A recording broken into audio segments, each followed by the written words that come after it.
নমস্কার বন্ধুরা, বং রেসিপি চ্যানেলে আপনাদের সবাইকে স্বাগত। চলুন দেখে নিই আজকের রেসিপি।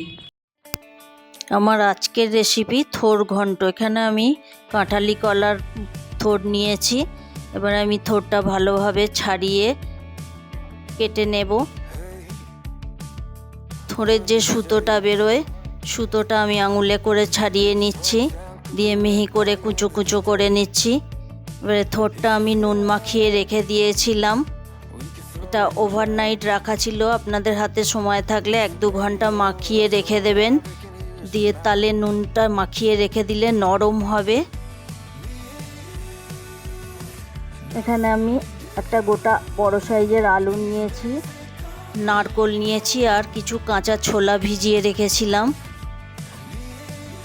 নতুন আলু, খোসাটা ভালোভাবে ছাড়িয়ে নিয়ে আমি টুকরো টুকরো করে নিচ্ছি। আমি এরকম ডুমো ডুমো কেটেছি। এবার আমি নারকোলটা কেটে নেব। এখানে নারকোলটা খুব নরম, দোমালা মতো পিস পিস করে নিচ্ছি। আপনাদের কাছে যদি নারকোল ঝুনো থাকে কোরানোও দিতে পারেন। এবারে আমি কড়াই চাপিয়ে তেল দিয়ে দিলাম। প্রয়োজন মতো তেল দিয়ে দিলাম। রান্নাটা আমি সর্ষের তেলেই করছি।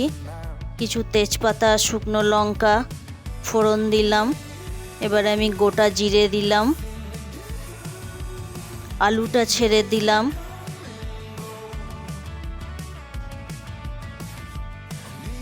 আলুটা আমি হালকা ভেজে নেব। এবারে আমি আদা আর কাঁচা লঙ্কাটা মিক্সিতে বেটে নেব। এবার আমি কাঁচা ছোলাটা দিয়ে দিলাম। আলু ভাজা হয়ে গেছে, নারকোল কোড়াটাও দিয়ে দিলাম, দিয়ে আমি একটু নাড়াচাড়া করে নেব।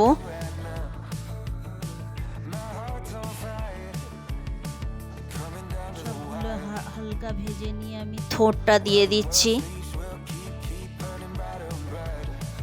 থোড়টা দিয়েও আমি কিছুক্ষণ ভেজে নেব।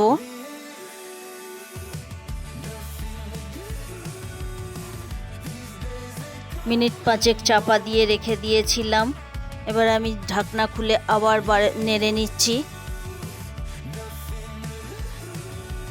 এবার আমি জিরে দিয়ে দিলাম, হলুদ গুঁড়ো দিয়ে দিলাম,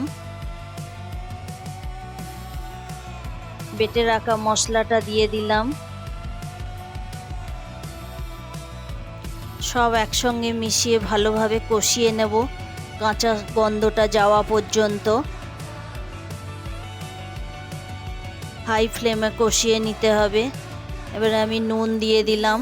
থোড়ে কিছুটা নুন দেয়া ছিল, আন্দাজ মতো নুন দিয়ে দিলাম, সামান্য চিনি দিয়ে দিলাম।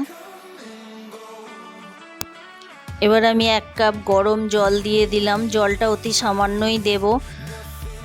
ফাটানো এলাচ দিয়ে দিলাম, দিয়ে ভালোভাবে জলটা শুকিয়ে নিয়ে জিনিসটা কষানো হয়ে গেছে। এবার আমি ওপর থেকে ঘি ছড়িয়ে দেব। নুন ঝাল মিষ্টি সব কিছুই সমান সমান হয়েছে। তৈরি আজকের রেসিপি থোড় ঘন্ট। আজকের রেসিপিটা যদি আপনাদের ভালো লাগে, লাইক কমেন্ট শেয়ার করতে ভুলবেন না।